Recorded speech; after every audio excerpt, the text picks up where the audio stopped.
Welcome to How to Build a Nonprofit, the only podcast dedicated to deep dive interviews with nonprofit founders about their journey, their why, board development, fundraising, staffing, leadership, and making a big impact.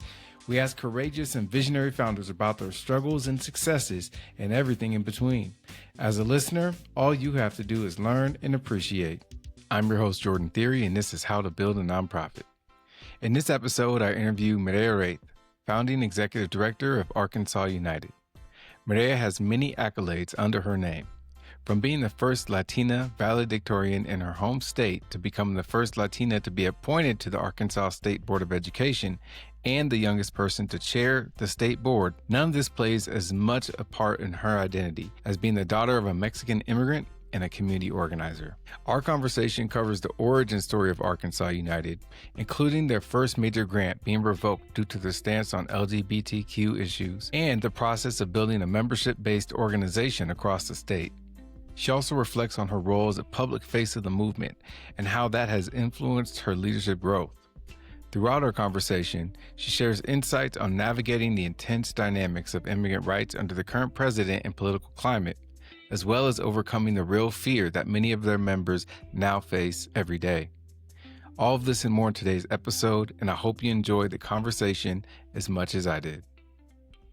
All right, Mireya, we are recording, we're live. You can hear me. How do I sound?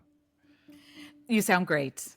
Thank you. All right, cool. So do you. So our levels are great. Thank you so much for coming on the podcast. I'm really excited to speak with you and learn about your work and the work of Arkansas United. Before we kind of get into the organizational, story, would love to just hear a little bit more of your own backstory. And why don't we start with your birthday. Happy belated birthday. You had a birthday earlier this month on July 4th. And you've talked about in the past how that's sort of a through line for you and is much bigger, it's a bigger piece of your story than just the day you were born. Do you want to talk about that a little bit? Well, thank you, Jordan, and thank you for remembering. And I just want to say I'm humbled to be here because I do think being the girl born on the 4th of July, that I came out of the womb ready to promote democracy. And when I think of, again, through lines of the various stages of my life, it always has been as a community organizer and building the leadership of others. I'm grateful that people have seen mine and pushed my own leadership within that.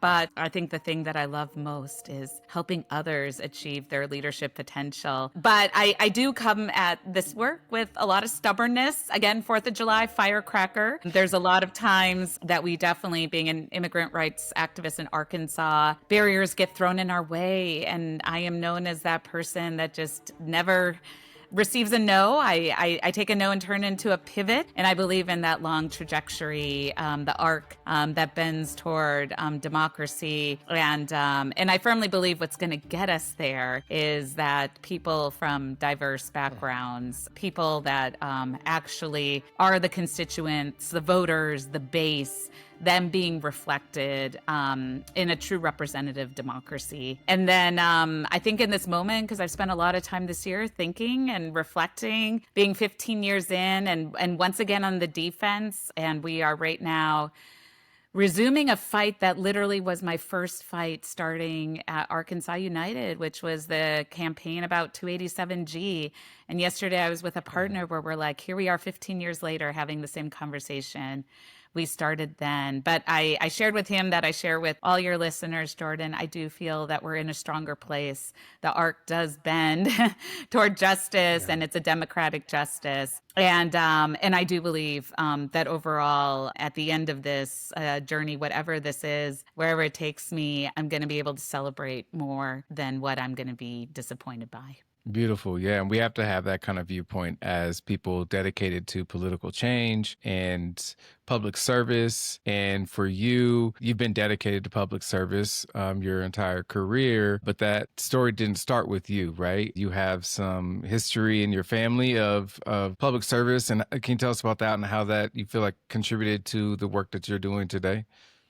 Yeah, I'm the proud daughter of a Mexican immigrant. My whole family is still in Mexico, and within them are some fierce women Democratic champions as well. I'm the really proud niece of some fierce Mexican aunts who have gone on to become the first female elected officials in our small town, in our rural agrarian community in Mexico. And they were the ones that inspired me to actually take a look at who were our elected officials and to ask that question. Do we see elected officials that look like the people they represent? And they showed me the journey's tough, but it is possible. And then they've grounded me in family that I've always been able to come back to, even in those tough times, and to know that I have a safe place of folks that believe like me and are on a journey similar to mine. And that together, this will be part of our family legacy.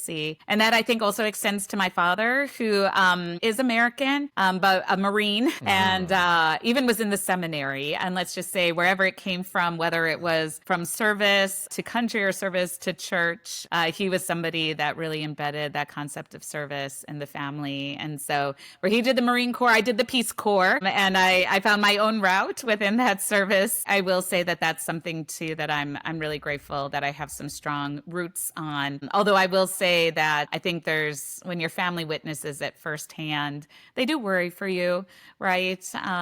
Within that path. And so I think that's part of where I am in the journey, is finding balanced ways that do so that, my family as well can celebrate. But right now there is a lot of nerves about what it means to be out there visibly activated in this work when there's so many folks that are literally attacking it in the streets.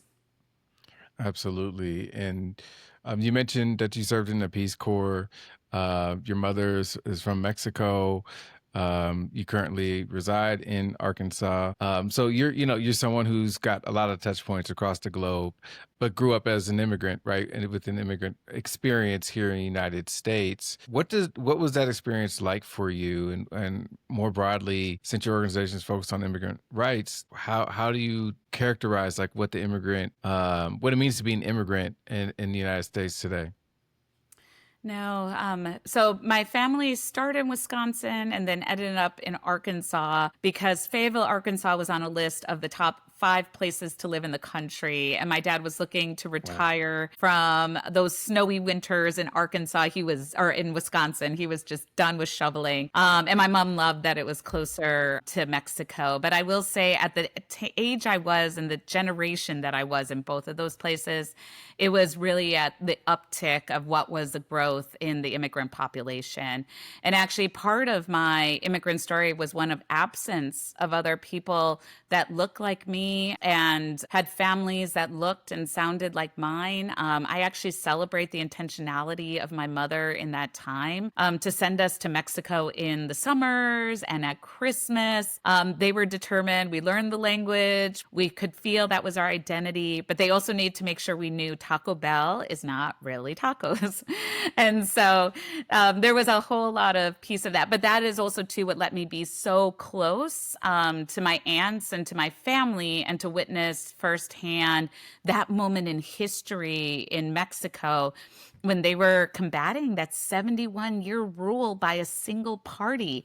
I got to see that end of the battle of a country and a revolution that was fought for democracy in a moment in time when they had to be intentional in reclaiming it. And so I was grateful for that. But as a result, my experience in Arkansas and actually Wisconsin was similar.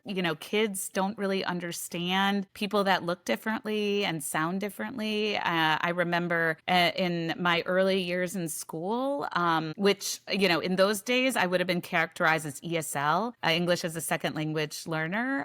They didn't have that characterization or knowledge back then. They actually thought I had a speech impediment. So while my classmates were learning their grammar and instruction, I was sent to a special ed van where back then, because I actually started in Catholic school, I was hip but with a ruler every time I mispronounced something. And so I had a lot of fear, let's just say. And then as I had teachers who supported me and saw, and they didn't care about my accent or lips or my learning there. They saw I was an intelligent young woman. They cultivated that learning, and that led me to be top in the class. But then once again, that's being different than others.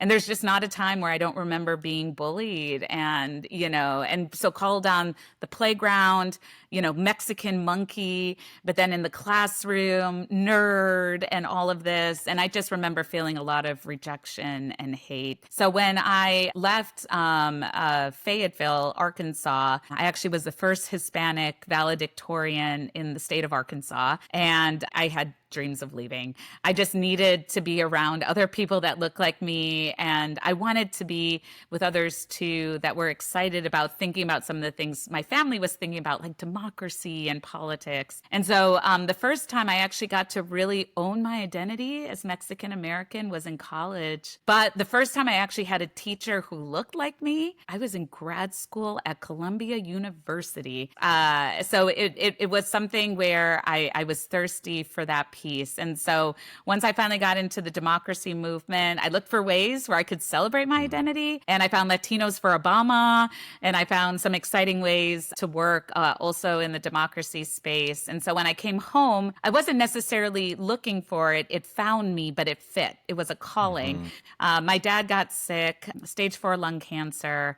Didn't think about it twice. I was heading to Afghanistan to start up women candidate schools, and I said, no, I need to go home. And I remember landing at the airport in Arkansas, and I was greeted in Spanish in the airport, to which I said, did I land in the right place? And they were like, no, Arkansas has changed since you've been away. And now there was actually legit Mexican grocery stores, and I could hear Spanish everywhere. I mean, I physically saw it immediately. And so the Democratic Party had actually at that time connected me with local efforts. There was a big re-election campaign for Senator Blanche Lincoln, and they wanted to do their first Hispanic outreach efforts, and they thought they had a chance to do so because she was a co-sponsor of the DREAM Act. And that's what led me to get to know our dreamers. That's also what led me about the realities of democracy. It is a long trajectory. Even though we got more people registered than ever and dreamers knocking doors, not just of Hispanics, of everybody. 2 weeks before Election Day, there was a critical vote in the DREAM Act. And not only did Senator Blanche Lincoln vote no, Senator Mark Pryor from Arkansas did as well. And there was a 3-vote margin on that vote. One of the reasons we are fighting for citizenship today for Dreamers is because of Arkansas. But the reason I'm here and within this fight is because I personal journey, doubted democracy that day. The girl that born on the 4th of July, I wasn't going to call the Dreamers or anyone. I was going to show up to my job because that's what I was taught, but I was like, I'm just done. But every Dreamer I had engaged in that election showed up to phone bank that day. And so when you ask me, Jordan, what does it mean to be an Arkansas immigrant? What the Dreamers told me that day, Mireya, we're used to disappointment, but we believe that it's in showing up that we're going to change the dynamics, not just for us, for our whole family and for our country. And we had been surrounded by so many allies that day that expressed sympathy and empathy with us because of that vote. And it was that night that Arkansas United was forged. And so I'm grateful that in this work, we have victories that our members can hold on to, and they hold on to hope, but it's always mixed in a place like Arkansas with fear and anger. And it's just which emotion carries that day. And so that's why for us, having an immigrant rights movement is so important, because not being alone is actually really important in terms of a tangible strategy of fight back to things that may feel out of their control. I remember that period, and it was just like just felt like a national heartbreak, across the social justice movement at least, and what we had expected and seen, the way that electeds like Senator Lincoln just turned their back on folks, on promises and commitments made, but the fight's still going. And so at that time, just so we're clear, you were still working with the Democratic Committee in Arkansas. Okay. And so would you say that was a part of the birth story also for Arkansas United? It was our birth story. So I was on contract just for the election. So as soon as the election was done, we got to setting up Arkansas United. And Arkansas United was incorporated in December 10th, 2010, literally just a little over a month from that election. And we said that we were going to try and make sure that first and foremost, immigrants can be the change agents that we know they are in Arkansas. They wanted to be the change they wanted to see, right? And that we knew we would need a dedicated space to be able to do that. But then also we wanted to make sure that Arkansas was on the right side of history in forging opportunities, local, state, federal level. And so we incorporated, and then we started the long trip of lots of one-on-ones, local, state, federal. We engaged a lot of partners because one of the things, having done it the reverse, a lot of people find organizing locally and then move their way up to try and make bigger impact nationally, internationally. I started internationally and then came back to the local. In my call to action was local, but I knew that there was resources out there. And so I did approach the building of Arkansas United with the vision that we would have some national partnerships and that we would affiliate with some national coalitions so that we could lean into some of that infrastructure and we didn't have to reinvent the wheel. And so when you say we, who is the we in this scenario? So the we is twofold. It was the Dreamers directly impacted, my volunteers during the campaign. Again, that's the value we've been proud to hold every single phase of Arkansas United. It's the directly impacted that have both the right and responsibility to have agency and decision-making over their future. And then the we was also my board of directors, who at that time, the only sort of immigrant advocacy infrastructure actually came from the white ally community. There was a group called the Friendship Coalition that was a combination of faith and business leaders who had come together to fight anti-immigrant legislation. They did not have a positive, proactive agenda, but there was appetite within some of their members for that.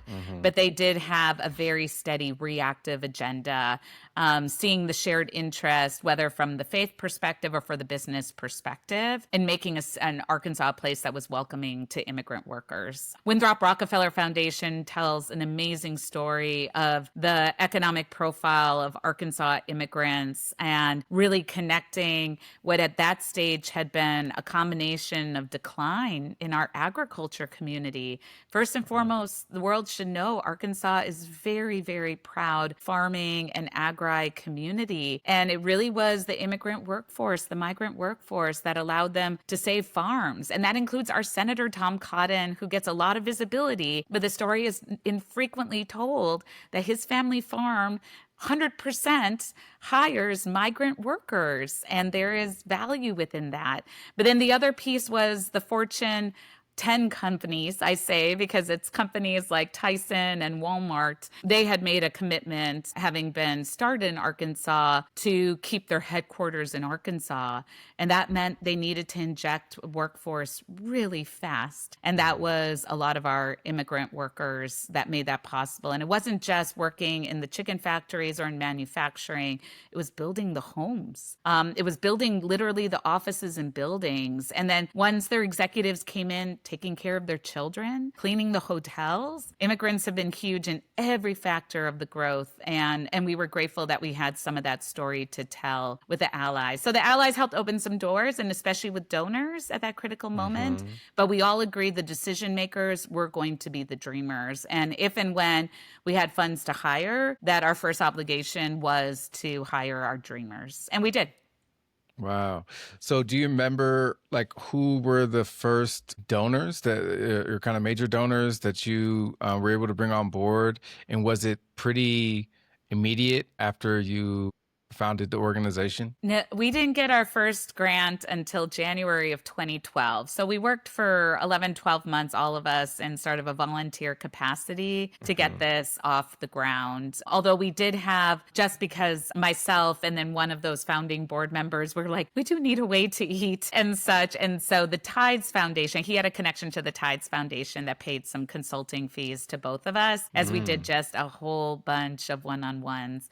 But I'll never forget that first first grant because we could have started 6 months earlier, potentially. We were connected to the Catholic Human Development Foundation. And then, as I shared, though, we had early on made a commitment to do this work, not in a silo, but with other states. And so we were actively starting to work with some of those coalitions. A couple at that time were the Fair Immigration Reform Movement. Another one was the Southeast Immigrant Rights Network. And they had some amazing value statements about status doesn't matter, but none of the identities matter when it comes to helping our immigrants, including our ability to fight for LGBTQIA immigrants. And when our donor had seen that we were part of that and that was part of their value statement, we were asked to drop out of those networks. Otherwise, they would retract the money. And so our board took the really bold statement of saying we respectfully declined the money. And one of our board members went out there and found a foundation here locally in Arkansas. They don't give annual giving or such. It was built really because of the LGBTQIA community and just to support those efforts. And they replaced the entire amount of what that first grant was so that we could actually get off the ground on January 1st, 2012, and try and bring to fruition our vision. Wow. Thank goodness for board members, right, that are dedicated. So you were promised a nice size grant. You stood up with an allyship and with your community on behalf of LGBTQIA folks in Arkansas. That commitment was revoked. And Arkansas is a relatively conservative state, pretty conservative state, I think is fair to say. Just how have you all been able to navigate those kind of dynamics, remaining grounded in your values, but also knowing that probably, a lot of your donors and, allies in the private sector have opposing positions on some of the issues that are central to the work that you're doing?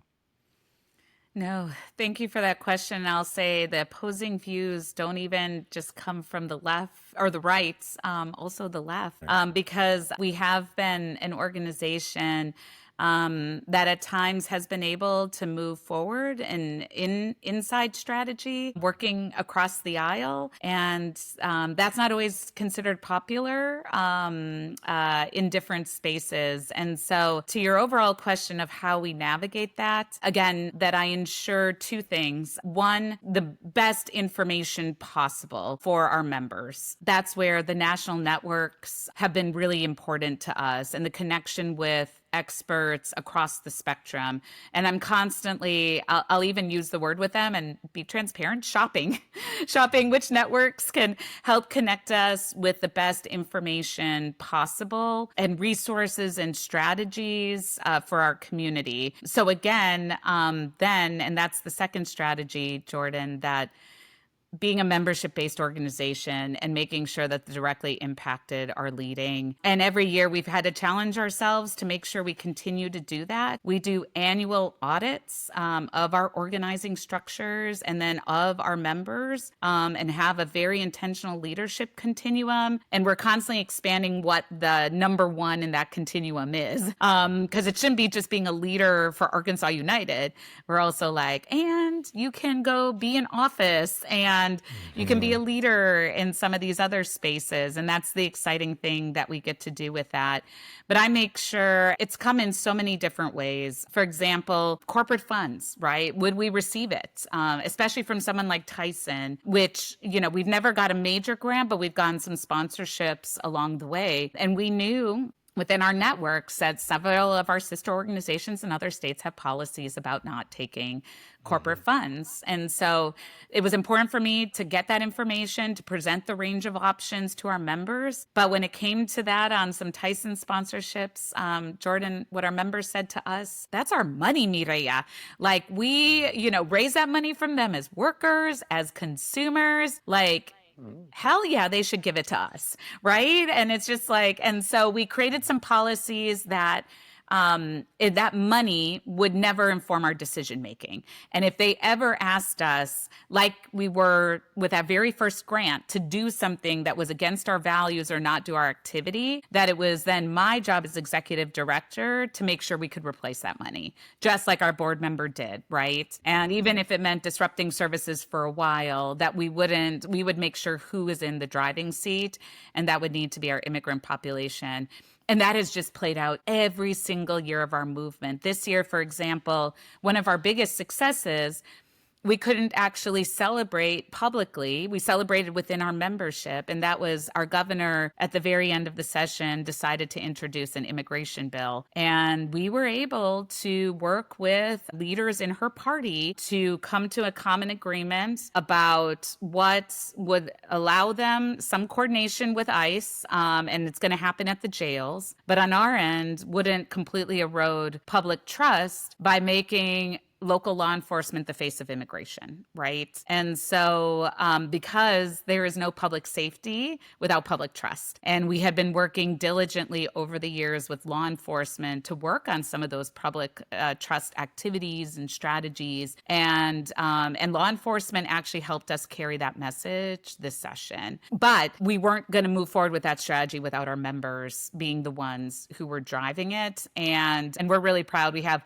right now 700 of our immigrant member leaders who are organized in a WhatsApp. And when we're in those moments, we run a poll, right? I have to admit, technology has made some of this a lot easier, but we'll run a poll and we'll be like, do we agree with this? Do we not agree with this? And how can we land? Given though that our members were more afraid than ever to show up the Capitol, we had lots of conversations about how it was important that they were going to have to stay in the driving seat in this moment about these political decisions and strategies. So this is a great story. Thank you for sharing. I'm so glad to have you on the podcast, because to do the work that you're doing in a state like Arkansas that has dynamics that are, very different than places where I've done a lot of work, like, on the West Coast in California, Oregon, or even New York and New Jersey. Like it's a different kind of situation, right? Also, the community is more tight knit, I imagine, in Arkansas, with Fayetteville, like being the second largest city, and it's only got a population of 100,000 folks, just to give people like a sense of like the size and the, how interconnected folks are. I think those numbers are right? It is. Yeah. And so, but I also wanted to, lift up like the membership model, and how I think that membership-based organizations are probably the toughest to lead within the kind of nonprofit model. And so, hats off to you. But I also see how, when you have that kind of structure and that kind of voice in the decision making of your organization, it kind of relieves some of the burden on you as the executive director to make all those kind of decisions, right? And to really be led by the community. Over the 15 years since your organization was founded, like, how has the membership structure, I've seen organizations that have started with the membership structure and then gradually just sort of gravitate away from it because it's hard, and sometimes you need to make decisions that you need to make them fast, right? That's why I love that polling on social media or WhatsApp. So how have you been able to like continue to make that a priority and integral part of your organization? Because I imagine there are natural forces that can easily push you away from it. Yeah, I will say we had conversations when we established the 501c3 on whether we would put it into our bylaws, membership or not. And we decided at that time, the reverse of what you talked about, Jordan, that we would start building the infrastructure, figuring out some of the other key things around the donor landscape, adapting some of these national best practices to Arkansas, building relationships, that in service of that we needed to start off as just a traditional C3. And I will say to this date, Jordan, just to be fully transparent, we have not changed our bylaws as related to membership, although we are getting towards that. And then we've set the goal. We did a 10-year strategic plan in 2020 upon completing our first 10. And so we have the road to 2030. And as we look toward 2030, that is one of our goals. And so that has given us some flexibility. And I want to offer for others as well that sometimes having that flexibility flexibility in the rollout has been helpful. And I know for us, it's been extremely helpful because we have, like I said, on an annual basis, had to evaluate our structures and have the flexibility to pivot, right? And to not just get stuck in something because it's in our bylaws, but to actually be true organizers and say what is going to lead us in a way that is both sharing not just sharing, like giving our members decision making, but with confidence, right? And I think that was something as well. That's where I come in with the information piece. Our members want information before they make a decision. And it's given us as well, like just the opportunity to learn, given that Arkansas has just some major service deserts and the realities of some of our populations in some of our communities, there's just so many challenges to being active and engaged. And so that's where I will say some of the new technologies, the tools since COVID, being able to do virtual meetings by Zoom, virtual state conventions, or meetings with elected officials because of the fear, right? Then it was of getting COVID. Now it's fear of deportation, right? And some of these additional communications tools have let us adapt. And then I will say this, if you're going to commit to a strong membership model, you have to have the right staffing. And so I think one of my biggest challenges and something I can share with a fellow C3 is we've had to do a grow your own strategy with immigrant organizers. Nobody comes out of schools or any education system. And in Arkansas, to be an organizer, we're not training that in our schools. And then if they come out from other states, they don't have the context of Arkansas. And the reality is we have hired at folks times like recent grads from universities, and they tend to last no more than 1 or 2 years. And I will say we started the organization and fulfilled, like I said, with the Dreamers and all Dreamers staff. It was the Dreamers themselves that challenged AU to open it up to parents and to the whole undocumented. And I will say in terms of staffing and even our membership, our Grow Your Own strategy has really hones in on Hispanic adults. And those Hispanic adult blue collar workers are the ones where we found within the realm of who is an immigrant, because immigrant has a huge range of constituencies, and where we felt our value add and where I had a workforce that I could train and commit to long-term organizing was important. And the reason to now I feel like we are better positioned than ever within our membership structures and our organizing structures is because I have all staff that have been with me minimum 4 years, but a few of them 7 years. And they're 7 years into organizing. And you don't know what you don't know. So we've done a lot of shared learning, especially as we've expanded into different constituencies. And that lets us be able to continue into that. But I do want to offer one last tip for anyone else that works in a service desert like Arkansas, that is 50th in everything on there. But I will say part of what lets us be able to give that committed time to organizing is we've gotten smarter, and I hope I can say this here, but about leaning into white infrastructure in our state. We came to realize that there was never going to be enough resources for us to independently have our own offices, our own immigrant resource center, full-time staff in every corner of the state. Arkansas immigrants are everywhere. And that was always our challenge in trying to hold state membership and state programming. But then when we came to realize that we could also extend our membership to white allies, right, who ran schools, who ran health clinics, right?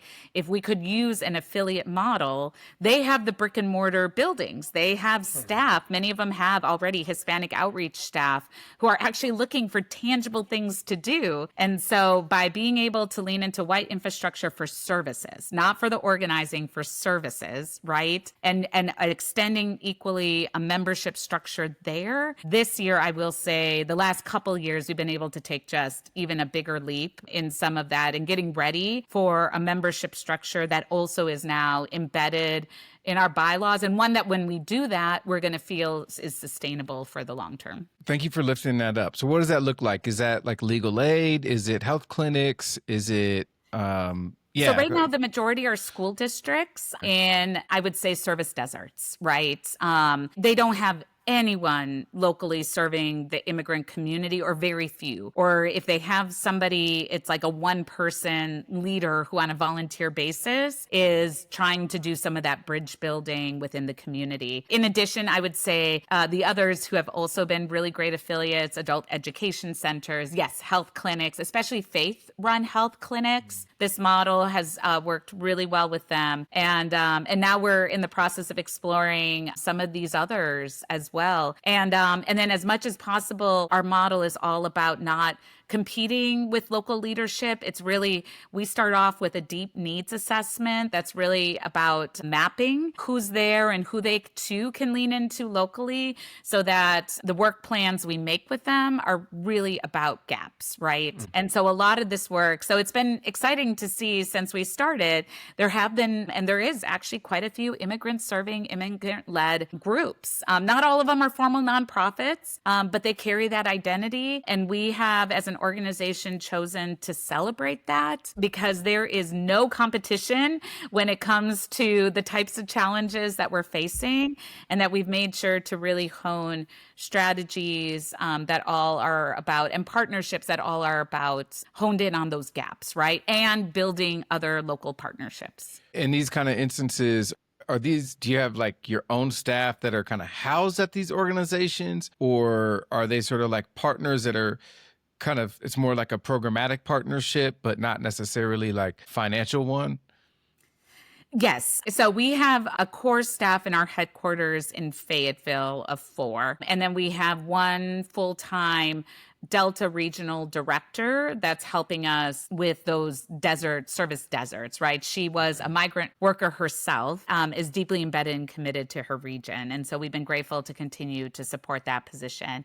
But we actually, several years back, came up with our community navigators model. And these are the folks that, where we take an organizing approach to them, what brings them into the fold, it's services. Like, these are the people that are really passionate about outreach and closing those service gaps. And then we have been able to develop, so we take pride in having 3 core strategies. The first is our civic engagement and advocacy to organizing pipeline. That's how we got started. That's our origin story. Our second is the services to organizing, right? So even though with our affiliates, they're coming in, we're doing intakes with them. And we're, as AU, have the opportunity to establish membership relations with them. And then we have, like I said, that membership relationship as well with the allies, so that they can also be screening for organizing and leadership opportunities. And then where we share that screening and leadership opportunities has been around community navigators. And so we have all of our affiliates, they designate someone as a navigator.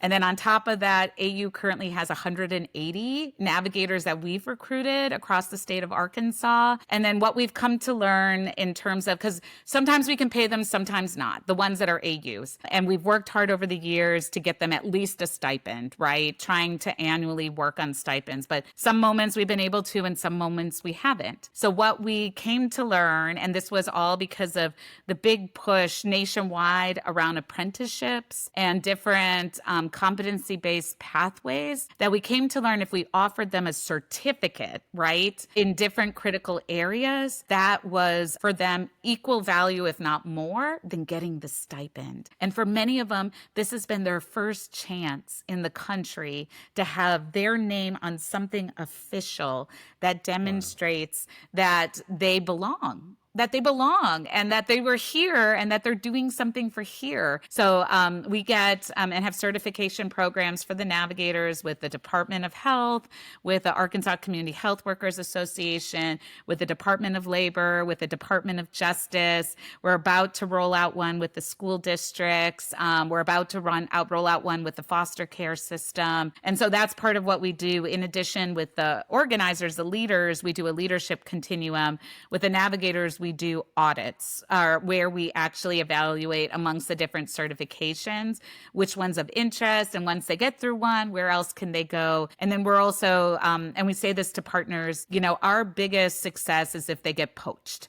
If a navigator gets poached, that means that we have demonstrated, right, and for both them and for the employer, that this is somebody that can add value in those places. And so that's overall our third strategy. We don't call it workforce development. We are all about workforce development systems innovation, because we're not talking about transactional relations with employers. We're building whole new systems in critical shortage areas so that once again, our immigrants demonstrate they're change agents and they're innovators. Wow. First, I love the story and how you framed the importance of the certificate, right? Oftentimes it's like organizational leaders or people that have just been doing this work for a long time. We kind of become very transactional and technical and often forget about the things that like are actually going to give meaning to folks, right? To be really meaningful for them personally. I'm also a huge believer in the service to organizing model that you all are embedding there because, oftentimes we ask folks to get involved in a fight and they're like, yo, I need something to eat. Like, Yes. I need somewhere to sleep tonight. Like, can you help me Exactly. with that first, right? But if you can build trust with them through the assistance that you're able to provide and help them get stable enough to be able to engage in that fight for political change on a deeper level, that's an incredible thing. Yeah, like kudos. I love it. I love it so much. Looking at this kind of statewide model that you all have developed there, it is very strategic, nuanced, responsive, right, to the particular context of Arkansas and the communities that you're working with and being led by. But I want to take a quick detour back in time a little bit because I do think this is also like a reflection of your leadership and your experience doing international development work, I want to guess. So can you just tell us a little bit about that work that you were doing before you moved back to Arkansas and how you feel like that has, influenced your approach to doing work with Arkansas United? No, thank you for that question, Jordan, because I've been doing a lot of thinking on the democracy and governance space, especially because what I studied, what I did no longer exists, Jordan. And many of my former colleagues and peers have lost their job. And it's just crazy for me to think that what I studied and what I had envisioned as kind of my original sort of career ladder and pathway just is one that just doesn't exist anymore. But then in that process, I'm humbled by how much this is a democracy and governance moment. And something I've shared with philanthropy, if they were smart, go hire those democracy and governance folks that lost their job, because that is what they know about other countries, and fighting in their democracy is what this country needs right now. Because I remember when I was at the National Democratic Institute, we used to joke that there was a dictator's best practice manual, and then there was our democracy best practice manual. And the dictator's manual got around a whole lot faster than the democracy manual. So this is really that moment. We're seeing it play out exactly. And the thing is, it is actually incumbent on us. It's actually, that's where I've forced myself when I got past our legislative session. I will say we went from January to April without taking a breath, 100-hour work weeks. Like it was just, nonstop building of infrastructure, reacting, allies, communication. We just couldn't get a break. And then we got out of legislative session. And this is the main space I forced myself to think about, because now for Arkansas United, and I'm trying to help prepare our members for the decision they make, it's a different motivation, right, than maybe it was before. And the mantra I keep coming back to is our opportunity here is to demonstrate that democracy still delivers. And I say that because I know that in the national immigration space, and I say this without shade, and I say this with so much love, their focus is resistance. And I can say that having taken a step back from some of those national spaces on the immigration front, doing so in a moment knowing that there's good leadership there to resist. There is, and you're going to see great things ahead.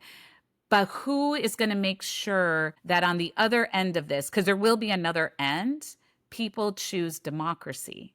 The reality is Trump got to power through a populist pathway that was all about people feeling safe with him. I've said this in a lot of national spaces, and I say it here. I actually think they're a little wrong on the whole economic analysis, and that it's the economy and the economic arguments that are going to save the day. Actually, what I have lived in Arkansas is one of the reasons I'm still here, right? Because I've thought about an off ramp on several occasions, 15 years in, and having started right at the national and international level, I've thought about an off ramp. But something that I think we're uniquely positioned to do with Arkansas and Arkansas United now is to prove that democracy is the choice, right? And if we're going to address economic issues, that we do so from a safety frame, because it's how people feel. And it's not just about the food they buy and all, but it's like, is this a leader? Is this a strong leader? Is this somebody who's going to fight? And yes, he's doing so with such unprofessional, horribly racist language, but it does make people here feel safe. And so they're willing to let him make decisions that in the short term are hurting the economy and democracy, but they are feeling protected and seen. And so that is what we need to counter. And I feel like, and I get that not everywhere can do that. That's what I love about movement building. It's acknowledging that each of us carries another piece of the pie. And I think that's what we can help do. How can we help people feel safe? And yes, we're still using the economy, economic development as part of that, and in a way that also leads with narrative, right, about who is helping us feel safe. And I want here in Arkansas, and this is what we're challenging ourselves to do, that by the end of the year, people remember that who helps make us feel safe is immigrants, because they're change agents and they're innovators and they're finding solutions that no one else will, and start to really re-tackle that dominant narrative of immigrants being criminals and immigrants being thieves. And so this is a democracy moment, Jordan. 100%. Thank you so much for that really deep, profound insight. There's a lot to unpack there. And so I'll be processing it, like I agree. That's for sure. I do want to kind of ask, given all the work that's in front of you, right, as an organization, paint a picture for us how well you feel set up to engage in this fight right now. Like from an organizational perspective, how many staff do you have? How many members and organizers do you have? And what do you feel like, you need to build or advance to be even stronger, if that's even how you feel? No, thank you for that. The numbers I'm most proud of right now is the membership numbers. We're at 2,240 individual members that all identify as immigrant workers, and they represent 19 communities across Arkansas. We're at 180 community navigators who are all Hispanic adults, immigrant whose English is not their first language, and most of them have not had any formal education beyond high school, who are being activated to do and close those service gaps. And I'm proud of our affiliates. We're in an affiliate membership drive, so hopefully the number will grow after the next couple of weeks, but we're going into it with 20 affiliates. The majority of them are school districts in service deserts who are giving us, and have that committed collaboration of office, of staff, of space, of time, of work planning in really big ways. And then we are ready to launch 2 workforce development innovation systems. We just met with 50 educators who are going to tackle the education system. And we're about to activate parent navigators within the field. And this fall, we're ready to do that same thing in the mental health space and activate a whole new generation of community health workers that can lead support groups and meet some of the short-term needs, but also be the mental health workforce of the future. But I will say we're in the smallest staff we've had in probably 7 years. And where a lot of folks are attributing it to the federal funds, I will say for us at Arkansas United, we saw the shift happening with the attacks on DEI. We understand, or better said, our understanding of looking at especially the Republican Party and their leadership that we're very familiar with is that every governor is trying to distinguish themselves differently, especially as they look at the possibility of presidential runs, right? And other candidacies. And our governor has chosen to do that, and she'll call it herself the culture wars and the changes to the education system. And so that has just put some deep pressures on a lot of different levels, but it has made foundations nervous. And there's been a lot of strategic planning that came when she came in. And this anti-diversity, equity, inclusion started here with her before our president added to that at the federal level. And then we saw a lot of donors locally take a step back for anything that could be perceived as diversity. And we're immigrant advocacy. So, of course, we got perceived. So I feel like we're coming on the other end and we're getting smarter. We weren't able to make the case to the federal government about big investments to Arkansas, but that wasn't unique to us. Several groups didn't. So in the end, for us, cutting of federal funds didn't have a huge day-to-day difference.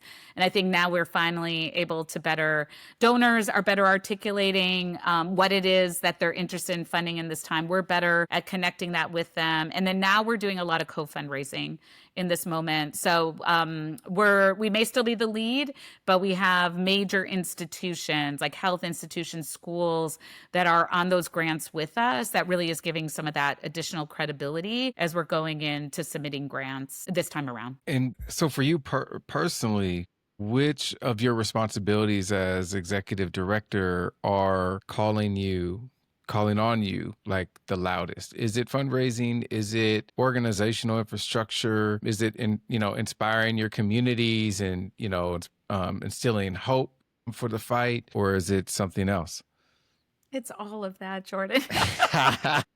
It's all of that every single day. And that's where I do my best to plan days beforehand, but then I have to react to which of those is the priority for that day. And I will say this, that's where we've been just so diligent on the capacity building and infrastructure and funds tied to that. So where I can't grow my staff, I can sustain them, right? Like that's where you learn. A core staff that's sustained is a victory.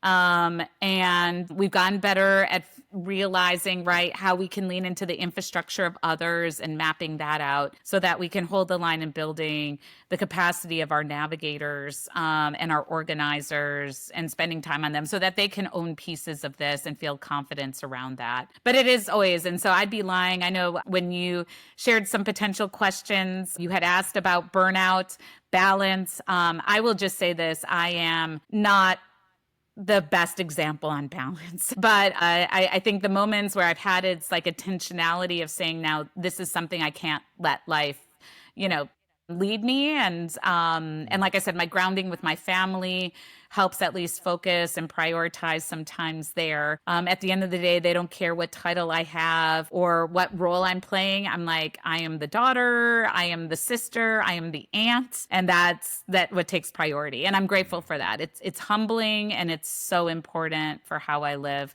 But I will say this, that I know it's not sustainable forever. I feel blessed that God has given me the energy and that put people around me that has allowed me on this 15-year journey. I will say I look at this moment in time with there are things that need to shift. And so the more infrastructure that's built by AU and our members, the more options that also will give me, I think, on the personal end. And I'm not saying it's not with AU, but for sustainability for myself, I am conscientious that I am at some limits in terms of time and energy age where I just will have to make some decisions.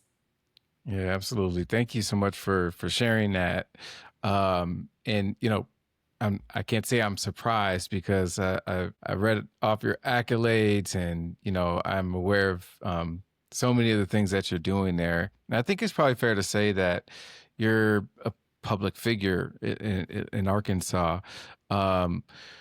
Over these 15 years since you returned and co-founded the organization and have built it up to become what it is today, how would you say your own personal leadership style has changed I'm grateful. First and foremost, I need to say I'm grateful that Arkansas saw leadership potential in me. I really came back home feeling that my role in life was defined as helping the leadership of others. I always saw myself in a support role. I never saw myself as a leader. And I will say it all happened very quickly. Part of me was just acknowledging that I have to practice what I preach. And so, for example, when I was asked to be part of the State Board of Education and the first Latina to hold state office in Arkansas, I realized spent a lifetime asking other people to step up in leadership. Like I also had to step into my moment, right? And believe in myself and skills and preparation. And then in this work, in speaking and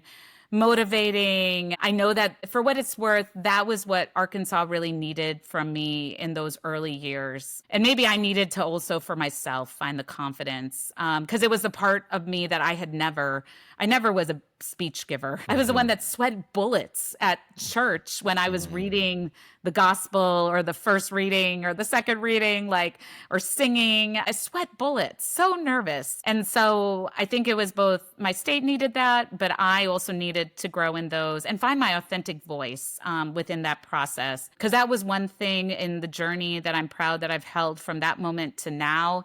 If I was going to be given a platform, I wanted to have my own message. That was thought. And then as an organizer, I wanted to make sure I had a call to action because I was given all these opportunities to speak. And I wanted to make sure it was worth something as well. But I would say as time has evolved, one of the things, both for myself, for my state, I am disappointed. When I left the State Board of Ed, I wasn't replaced by a Hispanic. There's never been a Hispanic that's been appointed to that State Board of Education since I left. The Democratic Party, I was their first Hispanic outreach coordinator in Arkansas, position that was never replaced after I left. And so a lot of things in terms of leadership now is how intentionality of building those infrastructures. And I can do that because I'm not in public office now, but it's how I build things in ways so that also other people can own. I think for me as a nonprofit leader, right, you think about what you own, right, and building something that's strong that can be sustained.